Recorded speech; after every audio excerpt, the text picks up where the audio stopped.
A proposta de grupos separatistas ucranianos de realizar referendos para anexação de territórios pela Rússia repercutiu negativamente durante a Assembleia Geral da ONU realizada em Nova York, nos Estados Unidos, hoje.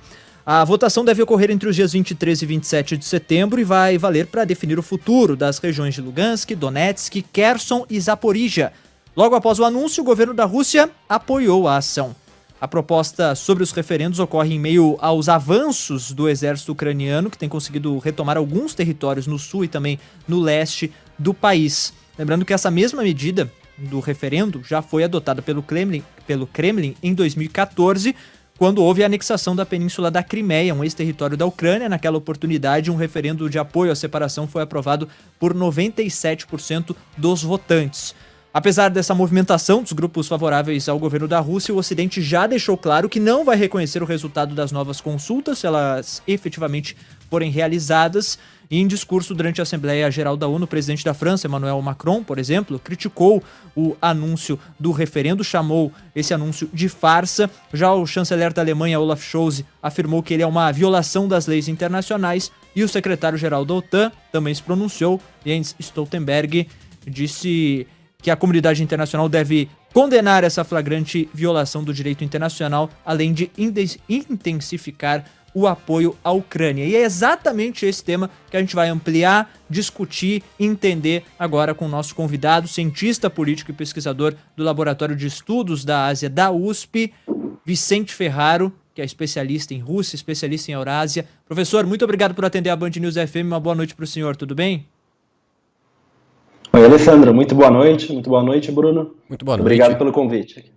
O prazer é sempre nosso. Professor, para a gente entender essa situação agora com essa novidade, né, dentro do conflito entre Rússia e Ucrânia, mas que também envolve já desde o início diversos atores internacionais. Como essa proposta que foi feita de realização de referendos para a anexação desses territórios rebeldes da Ucrânia pela Rússia, como isso pode impactar, que tipo de impacto ou até uma forma de atrapalhar as negociações que têm se seguido e que sempre têm encontrado dificuldades, como isso pode impactar esse cenário de guerra que aparentemente não tem um final claro?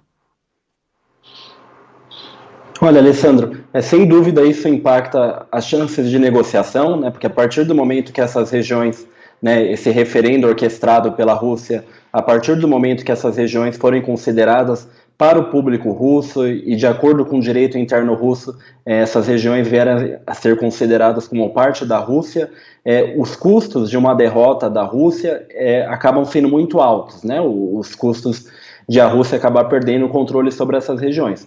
Então, esse referendo ele acaba representando uma certa aposta de Vladimir Putin, né? Uma aposta muito arriscada, a partir do momento em que ele entra em um jogo em que ele só tem uma opção agora, né? Ele só teria a opção de ganhar, né? Quais são as três finalizações desse referendo, né? Ao meu ver, porque esse referendo já era discutido há alguns meses, né? De que a Rússia estava planejando fazer isso, mas dado os avanços do exército ucraniano recentemente na recente contraofensiva, essa questão parecia que estava sendo esquecida, né? E aí ao longo dessa semana, isso voltou à tona, né? Então, isso reflete o quê? Em primeiro lugar, uma preocupação da Rússia em acabar perdendo mais territórios, né? Então, há uma tentativa de transformar essas regiões em parte da Rússia, né? Como foi feito com a Crimeia, e aquele avanço que a Ucrânia teve na semana passada em Kharkiv, né, trouxe essa preocupação de que essas outras regiões podem ser recuperadas pela Ucrânia. Então a Rússia ela aumenta a aposta, né, porque a partir de agora, se essas regiões forem anexadas ao território russo, não será mais uma guerra da Ucrânia contra regiões separatistas, será uma guerra da Ucrânia diretamente contra a Rússia. Um segundo ponto é que esse referendo ele sinaliza que há um projeto na Rússia, né, um projeto de Vladimir Putin de talvez decretar uma mobilização geral da população em um estado de guerra, né? Isso vem sido discutido há muitos meses também, né? Se era viável fazer esse decreto de uma mobilização geral da população, e agora isso vem à tona novamente, né? Quais são os custos dessa mobilização geral? O Kremlin, desde o início dessa guerra, ele tentou manter a população russa isolada do conflito, né? Tanto que o nome do conflito foi utilizado Operação Militar Especial, né? Não é utilizada a palavra guerra, numa tentativa de conduzir a guerra, mas ao mesmo tempo mantendo a população isolada do conflito. Com essa mobilização geral nacional, novas pessoas poderão ser recrutadas, né? Jovens poderão ser recrutados. Então, isso acaba envolvendo a população de uma maneira que não estava prevista pelo Kremlin no início, né? Mas essa anexação também seria uma sinalização de que essa mobilização geral nacional na Rússia está prestes a ocorrer. Amanhã haverá um discurso de Vladimir Putin, um discurso que estava previsto para hoje e foi cancelado, então provavelmente ele vai ser decretado amanhã, e um dos possíveis cenários é esse decreto de mobilização geral nacional, né, o que simbolizaria aí a passagem de uma operação militar especial para uma guerra. E o terceiro ponto seria uma tentativa ideológica de mostrar que esse conflito não é mais ali uma guerra, uma operação militar especial, mas uma guerra direta da Ucrânia contra a Rússia, né? Porque se a Ucrânia atacar essas regiões, que é o que ela vai fazer se elas vierem a ser anexadas ao território russo, se a Ucrânia continuar atacando essas regiões, tentando recuperar parte desse território, esses ataques vão ser considerados um ataque diretamente à Rússia, utilizando armas fornecidas pelo Ocidente à Ucrânia, né? Então, esse discurso ideológico de que o Ocidente está atacando a Rússia, ele será fortalecido dentro da própria Rússia, né? Então, há uma série de impactos políticos, principalmente na própria política russa, que esse processo de anexação pode ter. Professor, nós fizemos aqui no mês passado uma reportagem especial sobre os 6 meses de guerra, né? Agora completando 7 meses, até o senhor foi nos entrevistados e há um mês explicou aqui pra gente, pro ouvinte da Band News FM, que essa guerra era uma guerra ainda um pouco longe de um fim previsível, porque não era interessante para nenhum dos lados parar, porque se a Ucrânia para, por exemplo, perde territórios, e se a Rússia para, pode ser que a Ucrânia então faça uma nova ofensiva e recupere esses territórios que hoje estão ocupados por tropas russas. Então, isto posto, primeiro, se de fato houver essa anexação, né, de territórios da Ucrânia por parte da Rússia, o que muda em termos geopolíticos, né, no mundo para essa região? Vai ter mais pressão em cima da Rússia? Como de fato essa anexação poderia ter consequências? E um segundo ponto, até que ponto tem validade um referendo na Rússia, visto que essas questões de pesquisa, até com russos, né, e brasileiros que moram na Rússia, também russos, com que a gente conversou para a série de reportagens no mês passado, essas pessoas explicaram para a gente que pesquisas, referendos, são conteúdos bastante delicados, porque nem sempre dá para confiar, porque estamos tratando de uma autocracia. Então, essas questões colocadas, queria análise do senhor, por favor. Olha, Bruno, eu acho que do ponto de vista geopolítico, isso acaba gerando uma implicância, esse referendo acaba tendo uma implicância de prolongar esse conflito provavelmente para muitos anos, né? Porque mesmo que a Ucrânia saia derrotada agora e essas regiões sejam anexadas à Rússia, dificilmente haverá um reconhecimento, pelo menos no médio prazo, no curto e no médio prazo, um reconhecimento por parte da Ucrânia de que essas regiões vão ser parte da Rússia, né? E provavelmente isso também terá um custo muito alto para a própria Rússia, mesmo numa situação de vitória, né? Porque é provável que a gente vai ver ali uma guerra de insurgência, com atentados contra as autoridades locais, e isso é o que já vem acontecendo, viu? Essas regiões que estão sob o controle da Rússia, recorrentemente ocorrem uma série de atentados contra as autoridades locais, contra autoridades ucranianas que agora estão colaborando com russos nessas regiões. Então, eu acredito que essa ocupação será uma ocupação muito difícil para a Rússia, né, mesmo no caso de uma vitória. E com essa anexação, Vladimir Putin ele acaba aumentando os custos para a própria Rússia também, porque se eventualmente a Ucrânia ela vier a recuperar esses territórios, né, como na semana passada ela conseguiu recuperar uma parte da região de Kharkiv, se a Ucrânia vier a recuperar, isso simbolizaria para a Rússia a perda de seu próprio território, né, de acordo com direito, de acordo com o direito interno russo, né. Então isso também acaba gerando custos não apenas para as elites atuais da Rússia, mas para as elites futuras, porque elas vão ter a obrigação de manter a unidade da Federação Russa, vão ter a obrigação de manter a integridade territorial da Federação Russa. Então, mesmo em um momento pós-Putin, esse processo atual acabaria tendo um custo, que é a obrigação de as elites russas manterem a integridade do país, ou seja, de impedir que a Ucrânia recupere esses territórios. Então, acho que o primeiro impacto geopolítico é esse prolongamento do conflito, provavelmente por um período aí de muitos anos, né, independente de qual seja o resultado da guerra no curto e no médio prazo. Agora, em relação à legitimidade desse referendo, né, obviamente não tem uma legitimidade externa alguma, e é um referendo que ele acaba sendo uma espécie de orquestração política para ter ali alguma apresentação no cenário interno russo, né? É mais uma tentativa ali de Vladimir Putin de mostrar para o público interno russo de que há uma intenção dessas regiões de se unificarem à Rússia, né?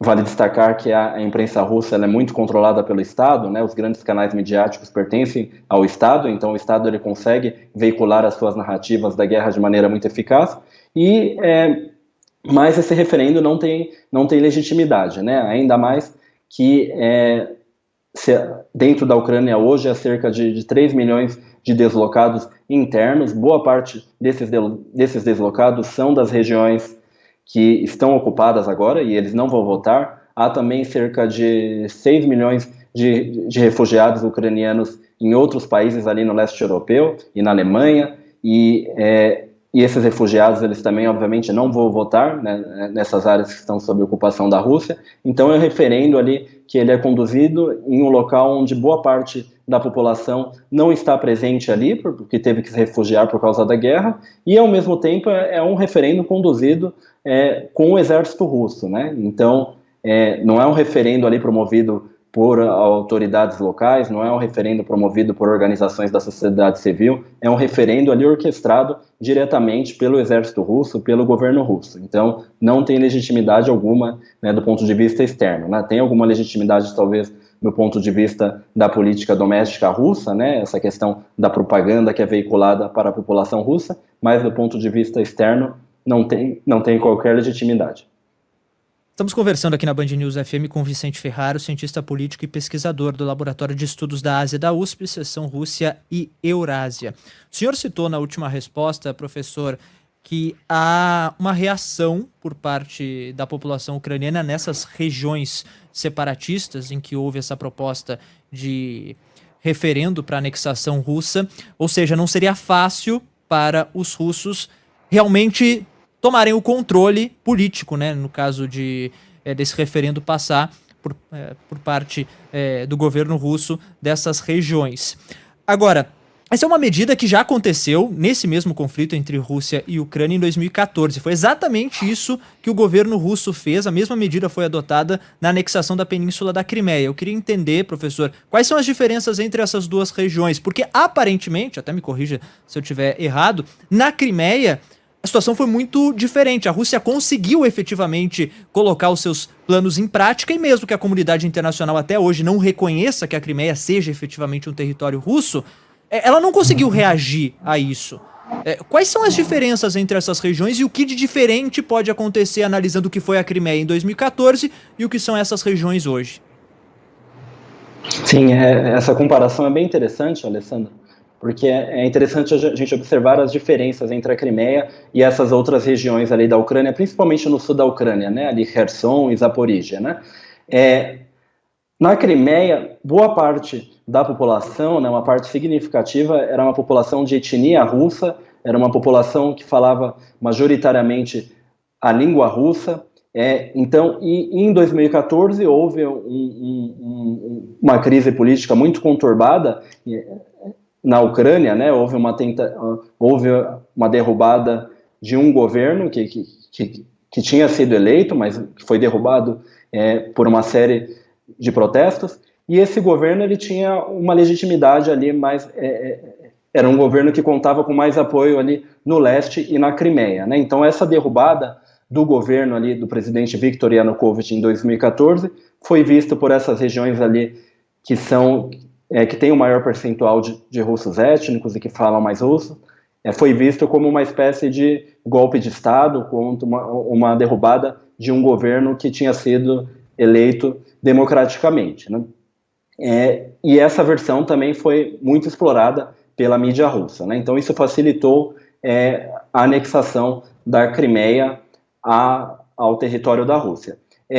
No momento que houve essa derrubada também em 2014, alguns grupos nacionalistas eles acabaram ganhando destaque, né? Então, nesses protestos de 2014, houve a participação de diferentes grupos da sociedade civil ucraniana, de diferentes partidos, mas alguns grupos nacionalistas, né, radicais, acabaram tendo destaque, e isso foi muito explorado pela mídia russa também, e acabou contribuindo ali para um sentimento de insegurança no leste, e principalmente na Crimeia, né, um sentimento de que nacionalistas fossem reprimir os russos étnicos e a população de língua russa. Então esse sentimento de medo acabou ali contribuindo para essa anexação da Crimeia à Rússia. Mas o que a gente tem agora no cenário atual é um cenário muito diferente daquele de 2014, né? A Ucrânia não vinha passando por uma crise política interna, né, diferentemente dos protestos ali de 2014. No momento, não havia esse calor, esse conflito interno na política ucraniana. Desde 2014, as tendências, as atitudes pró-Rússia na população ucraniana caíram significativamente, né? Então, se antes de 2014, principalmente ali no leste e no sul da Ucrânia, havia ali atitudes pró-Rússia, uma busca de se integrar à Rússia. A partir de 2014, com a questão da Crimeia, com a interferência da Rússia no Donbás, isso decaiu significativamente, né? Então, isso provavelmente foi uma das falhas de Vladimir Putin, né? Quando ele invadiu, ele esperava que a população do leste, essa população que fala mais russo que o ucraniano, que essa população fosse acolher o exército russo ou que fosse ter uma resistência menor. E não foi o que aconteceu, né? Esse leste, que antes de 2014 era pró-Rússia, ao longo desses anos ele deixou de ser pró-Rússia, né? Por ver a Rússia como um Estado agressor, um Estado que estava violando a soberania da Ucrânia com a Crimeia e o Donbás. Então, o cenário que a gente tem hoje, esse processo de anexação, ele é muito diferente do da Crimeia, né? Não há aquelas mesmas condições, aquela sensação de que o governo da Ucrânia representava uma certa ameaça nacionalista, né? A ameaça que é vista hoje é a ameaça do exército russo, né? Então é uma situação bem inversa ao que a gente tinha em 2014. E, professor, voltando a falar sobre... Só um último ponto, Alessandro. Por favor. Um elemento que eu queria chamar a atenção é que essa guerra, hoje ela é chamada na Ucrânia de invasão de larga escala, né, porque eles consideram que em 2014 já era uma invasão, né, o que havia ali no Donbás, né, de acordo com cientistas políticos ucranianos, né, e a versão mais prevalente na Ucrânia é que a guerra do Donbás não era uma guerra de separatistas contra o Estado ucraniano, era uma guerra ali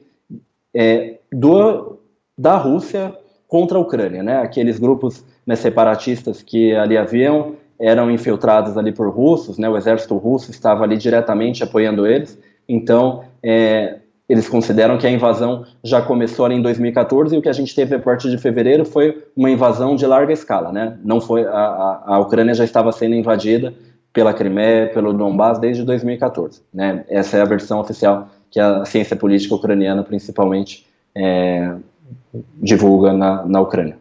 Mais uma continuidade do que duas ações distintas, né, professor?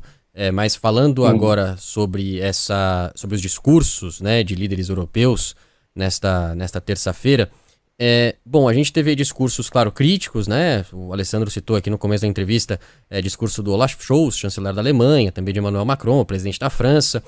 Esses discursos, eles mostram que, para além das sanções já aplicadas contra a Rússia, sanções econômicas, os líderes europeus vão continuar com esse discurso crítico, apesar do inverno se aproximando e da dependência da Europa do gás russo. Essa já é uma questão superada, esse medo já é uma questão superada por parte de autoridades de países europeus, segundo esses discursos que a gente acompanhou hoje.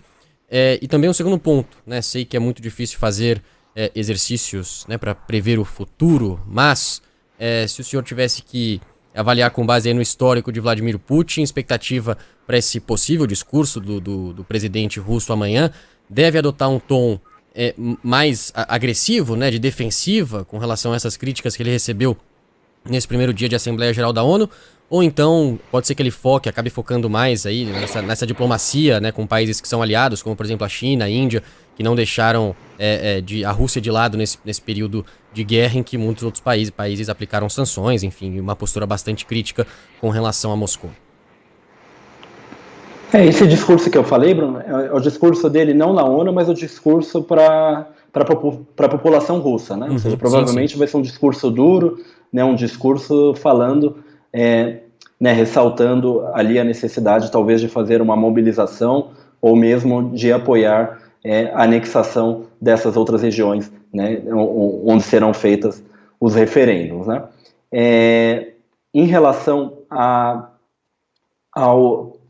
coesão que a gente tem visto na Europa hoje, eu acredito que ela tende a se manter, né, principalmente por a Ucrânia ter tido alguns resultados favoráveis na semana passada, né? Então havia um questionamento na Europa de que a ajuda militar que estava sendo fornecida estava sendo muito custosa, não havia condições de a Ucrânia ter qualquer resultado favorável, né? Então havia até alguma pressão ali para a Ucrânia acabar cedendo em alguns pontos para a Rússia. Mas com os resultados que a Ucrânia teve nesse esboço de contraofensiva na semana passada, esse cenário começa a mudar, né? Então talvez a Europa, né, e o Ocidente como um todo comecem a acreditar de que se oferecerem as armas, né, que o governo ucraniano vem pedindo, a Ucrânia, ela de fato poderá ter algum resultado positivo, né, e conseguirá, né, talvez expulsar os russos de mais territórios, né, que hoje estão sob o controle de Putin, né? Então,